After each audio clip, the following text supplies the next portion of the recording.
hapa umefika. Elimu ndio nguzo yetu na lazima tupitie.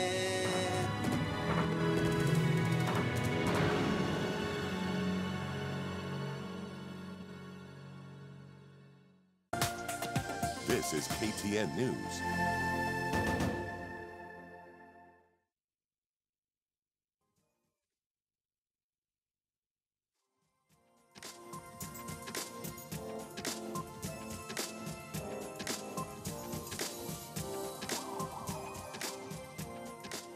All right, welcome back to Weekend Express. Time now to discuss Earth Hour 2017. What is it? We're about to find out, but it is being celebrated tonight at 8:30 p.m. here in Nairobi, Kenya. And here to speak to us more about Earth Hour 2017, we have Kevin Gishangi from WWF. He is the project officer at the Mau Forest, as well as Richard Ndiga, who is from the Serena Group of Hotels, which is where Earth Hour 2017 will be celebrated in Nairobi tonight. Gentlemen, many thanks for joining us on Weekend Express. Thank you. Right, so let's begin with you, Kevin. Earth Hour 2017, what is that? Thank you. Well, Earth Hour is a global campaign initiated by WWF. It's a movement to sensitize the public, and by public I'm talking about individuals, communities, businesses, the government, on the need to take action on climate change. Yes. So what does it entail? Because, many would be wondering, is it a party? Is it that'll be marked at 8:30 tonight? What does Earth Hour entail? Well, Earth Hour was started 10 years ago. It started in Sydney, Australia. Basically, it's symbolic. We switch off the lights for 1 hour, 8:30 to 9:30, and switch on renewable energy. We actually switch off non-essential lights. It's symbolic to show that we can actually move to a more sustainable way of utilizing energy instead of using energy that is causing climate change. Yes. All right. Richard, this year's event is being marked at the Serena Hotels and several other hotels across the country. Why is it important for Serena Hotel to partner with Earth Hour for this? I think for us it's a couple of things, and let me begin by saying 2017 has actually been earmarked as a year for sustainable tourism for development. And that means as an organization that heavily depends on resources that are actually affected by climate change, I think for us it's very strategic, looking at the different SDGs that we have aligned ourselves to. And I think climate action is the number 12 or 13. So for us, we are more or less acting as a catalyst to unite all these organizations and people to, as Kevin has said, it's very symbolic for people to now switch off the lights during this particular hour. So for us, it's a strategic, I think it's a strategic move, strategic partnership as well with WWF, so that we more or less shout it out and say we need to take action. And I think for us, that's what it means. Yes. And Kevin, this year's Earth Hour celebration also has a particular theme for Kenya, and that is with regard to the river Mara. Why is that important? Well, the Mara River is one of the most important rivers in the country, or even worldwide. This river flows through a very important ecosystem, the Mara Serengeti ecosystem. When you look at that ecosystem, there's only one river that flows permanently throughout the year, and that's the Mara. There are many other rivers like the Grumeti in Serengeti, but that river dries up at some point for 3 months. So the Mara is the lifeline for this ecosystem. If it stops flowing, I can't even imagine what will happen. Scientists say that the wildlife populations would crash. And so that's why we are in the landscape in the Mara Basin. Our main objective is to keep the Mara flowing because that river sustains an ecosystem that hosts one of the biggest populations of large mammals in the world. Yes. And of course, the eighth wonder of the world, that is the wildebeest migration. Yes. But let's also focus on the fact that this will only be marked for an hour, 8:30 to 9:30, once a year. It's really not that much impact, but it does raise awareness. But what more now has WWF been able to do in terms of combating climate change in Kenya? Well, that hour might just be 1 hour, but it's what happens after that. It's bringing people together because I believe it's all about collective action. Once you sensitize people, what they do after that is important. So the 1 hour is to remind people that everybody has a role to play in terms of combating climate change.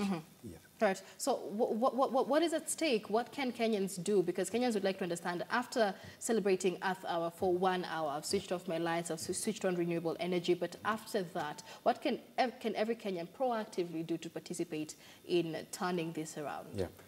Global warming, climate change is global, but it's because of individual actions. So I believe that after Earth Hour, if everybody changes, that collective action will actually, the cumulative effect is big. I'll give you examples of where Earth Hour has resulted into some impact. In Madagascar, communities, thousands of communities are now using energy-saving stoves. In the Galapagos, which is one province of Ecuador, plastics were completely banned just because of the campaign. So it might be just 1 day, 1 hour, but what happens after that, if people can be tuned into this campaign, can change the world. Because it's all about collective action. Yeah. And Richard, talk to us about the preparations for the event tonight, starting from 8:30 p.m. I understand Environment CS Judy Wahungu is also expected to attend the event. But what is Serena Hotels planning? Sorry, Michelle, just allow me before we answer that question. Just to add on, I think for us, it's not a one-time event, but it's actually a continuous, it's something, Serena has been around for the last 40 years, and consciously, in terms of activities that we do, are geared towards climate change action. So Earth Hour is just one of the many events that we do to actually state our action in terms of climate change. So we have different events taking place across East Africa. Serena is actually in different countries across East Africa, about 6. So Uganda, Rwanda, Mozambique, Tanzania, Kenya, we've got an event in Serena Beach in Mombasa. And the main one is actually the one at Nairobi Serena, which starts at 8:30 to 9:30. So we do have strategic partners who will be coming in, people who are like-minded, people who think the same way, people who are actually ready to take change in terms of climate change, action in terms of climate change. So from 7 to 8:30, we have people coming in, and then from 8:30 to 9:30, which is a symbolic time whereby we switch off our non-essential lights at the hotel, and then we switch on the renewable energies, and that's what we are trying to push people towards too. So, and if you look at where our properties are, it's very challenging in terms of electricity, in terms of resources, all that contribute towards climate change. So one of the things that we're trying to do is also insist and encourage people to use renewable energy in terms of implementing efficiency in terms of energy, in terms of water usage, in terms of supply chains, looking at the whole value chain and the supply chain in terms of the hospitality industry. So that particular hour is a combination of all these activities just to back them and say this is what you're doing within 1 hour. So it is an event, and that's the reason why it's actually a 60+, meaning it goes beyond the 1 hour. And so for us, as Serena Group of Hotels, and knowing our footprint, which is actually extensive in terms of East Africa, I think that is a very important mark to highlight during that particular one. As I said initially, looking at the year of sustainable tourism and also looking at the SDGs, I think it is important. And the reason why WWF is our partner is it's very strategic, as I said. We're not experts in terms of climate action, but ourselves aligning to experts like WWF, I think it more or less authenticates, it gives us an authority to actually have, to speak in terms of climate change. So for us, that's what it means. And that's, yes. And Kevin, let's just paint a picture of why this situation needs everybody to actively participate. I don't know if you have any statistics with regard to how bad the situation has gotten in terms of forest cover, in terms of pollution, in terms of global warming. How bad is it? It's actually bad. There is empirical evidence to show that things are getting worse. If you look at the carbon dioxide concentration in the atmosphere, before the Industrial Revolution, before the 1800s, it was around 280 parts per million.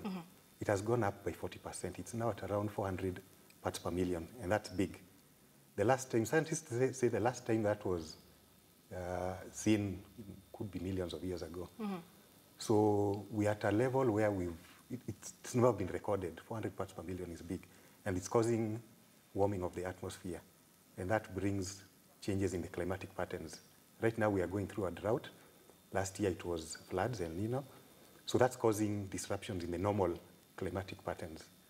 And it's made worse by clearing of forests. Forests are carbon sinks.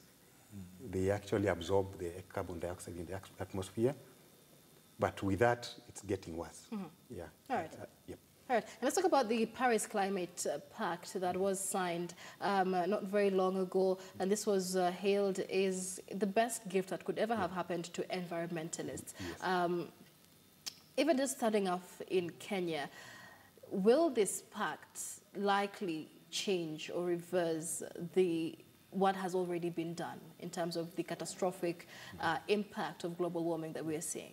There is a big opportunity with that pact because it takes care of the emitters. A lot of countries that are emitting greenhouse gases have signed the pact. A good number, if you look at the amount of CO2 they emit, if they take action, that's a lot of CO2 that will be out of the atmosphere. It also looks at the adaptation strategies for countries like Africa that do not emit a lot of greenhouse gases but are affected by global warming. So it looks at both directions. If it's followed to the letter, I think it's a very big opportunity. All right. To reverse things. Yeah. Of course, the common Mananchi at home is not emitting greenhouse gases from their homes, but they can participate in this through use of renewable energy. This is what Richard has been talking about in a bit more detail. But in terms of the Serena group of hotels, this is a large chain of hotels, and many would wonder, what has Serena Hotels done in terms of using renewable energy? You are right, because as I said, we are all over across East Africa. And one of the sectors that really feels the impact or the threat of climate change is the tourism sector. If you look at the different ecosystems where we are in, because we're right in the natural resources, which is the mountainous area, the coastal area. So as Kevin has said, one of the things that we are facing and we are seeing live is the depletion of forest cover. And of course with that, there's a what do you call it, consequential effect to that, whereby we've got less livestock, we've got less migration. We had a discussion actually with the CS Judy in terms of, in regards to Mount Kenya, in terms of the forest cover, which in Mount Kenya, where it's one of our water towers and where the forests are depleting. And one, because when we moved in 1998, into Mount Kenya forest and the site where we are, there was lots and lots of logging going on. And one of the activities that Serena does big time, which we started 40 years ago, is tree planting, which was a conscious decision made under Museli National Park. As I said, that tourism is where we really see the effects firsthand. So one of the activities that we did was to start a tree planting project, which we've been doing the last 40 years across East Africa, whereby in every Serena unit that you go, we've got tree nurseries. We actually encourage every guest to plant a tree, leave a mark and plant a tree. One of our best stories is actually at Amboseli National Park, where we've planted trees around our lodge. If you go to our lodge right now, you won't even see the park because of the effect of the trees, which has got a big tree cover. And the other place is the Mount Kenya forest, whereby we are very heavy and big in terms of reforestation project in Hombe Forest. I think since 1991, we've planted around 1.8 million trees. And it's something that we are bringing in more partners to actually sing the same song and say, let's plant more trees. So that's one of the activities that we are doing. In the coastal area as well, there's a lot of conservation projects which we are doing with the turtles and butterfly. And all these conservation projects that we do indirectly, contribute towards climate change. We are big on solar. That is in the units where they're off-grid, so they're actually deep in the forest, in the game parks, and we do encourage renewable energy. So we do encourage solar energy, and there's a lot of efficiencies which we're trying to build, to bring it in terms of energy management.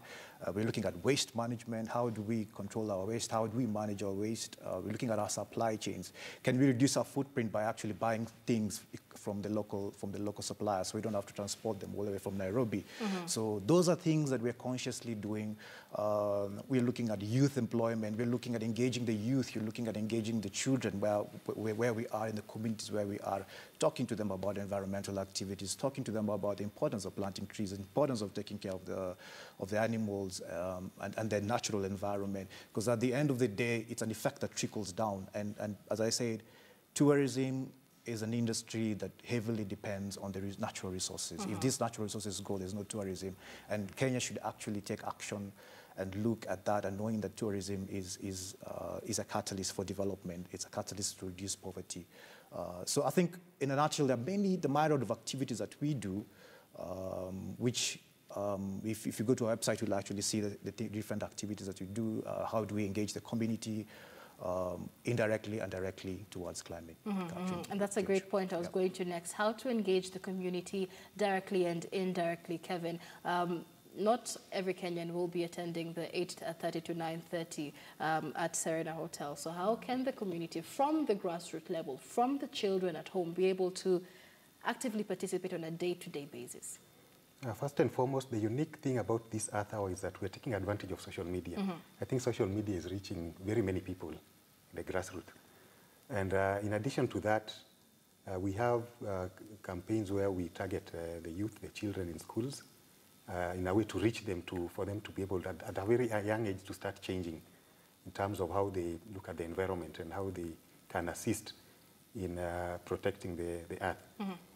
So right at home, like I mentioned before, the effects of climate change start with everybody, right at the community. If everybody takes action, the cumulative effect can be big.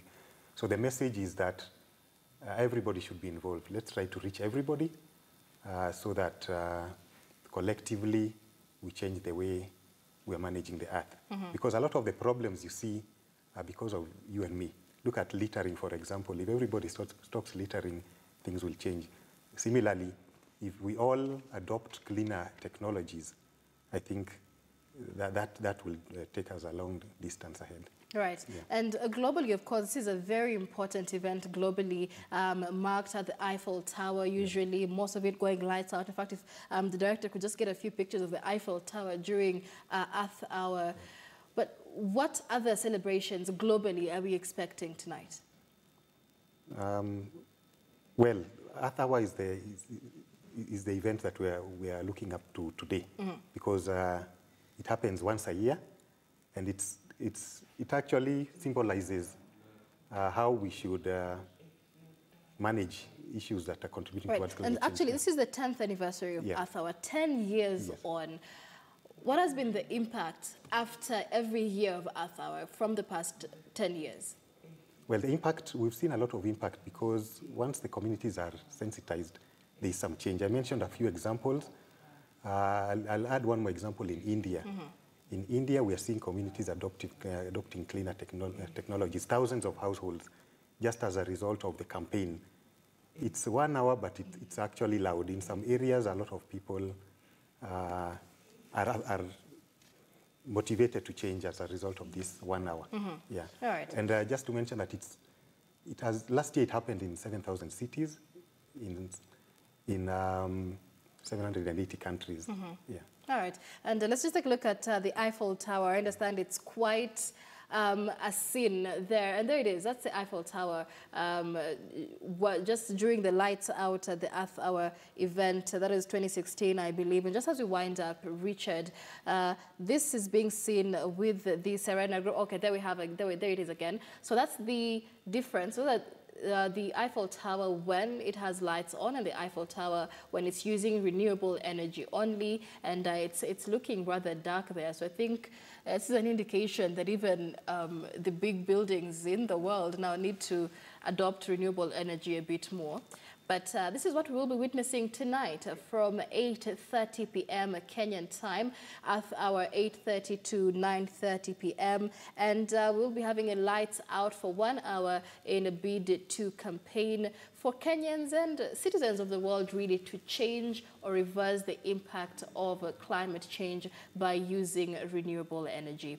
And Richard, I was just getting your final comments on this, because like you've mentioned, tourism and the environment, natural resources in the country, very important. What would you say to Kenyans in terms of domestic tourism as well, and conserving our own natural resources?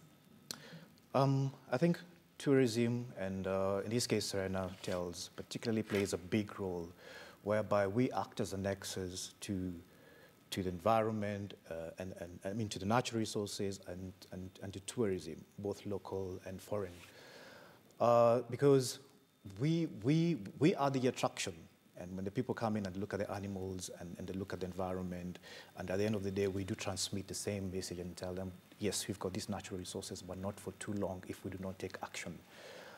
And for the local tourism, which we really do encourage, and we've encouraged it to very many ways in terms of reducing our rates.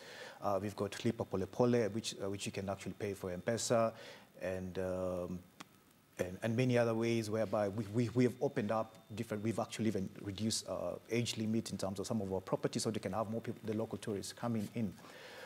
What we do as Serena Hotels, we are more than just a hospitality organization. We give people experiences, and one of the experiences that we do give is awareness, is education. So I think that's our role when it comes to climate change. Our role is to bring these two sides of the world, whereby there's natural resources and there's tourism, and we actually the main nexus to this. And I think for us, and even for other players, it's very vital for us to do that. So we're not just depleting the natural resources where we are in, but at the end of the day, it's giving back, and that's where sustainability comes in, responsible business. So I think for us, when the true local tourists come and visit our properties, different properties, they see what we do. They look at the different environmental projects we do. As I mentioned before, we've got a sea turtle project in Mombasa. Most people don't even know. We've got a butterfly sanctuary. We've got reforestation projects in each and every Serena unit. We work a lot with the communities. So I think for us, it's that education, it's that awareness. We just give people a platform to experience nature. And be able to conserve it. Exactly. All right, Kevin, a final word, very briefly. Okay, very briefly, if you want more information on Earth Hour, go to the internet, www.earthhour.org, and you can support the process. Yes. All right, and of course, a lot of social media and engagement as well. Yeah. I understand you're inviting people through their Facebook timelines to show their commitment to this cause.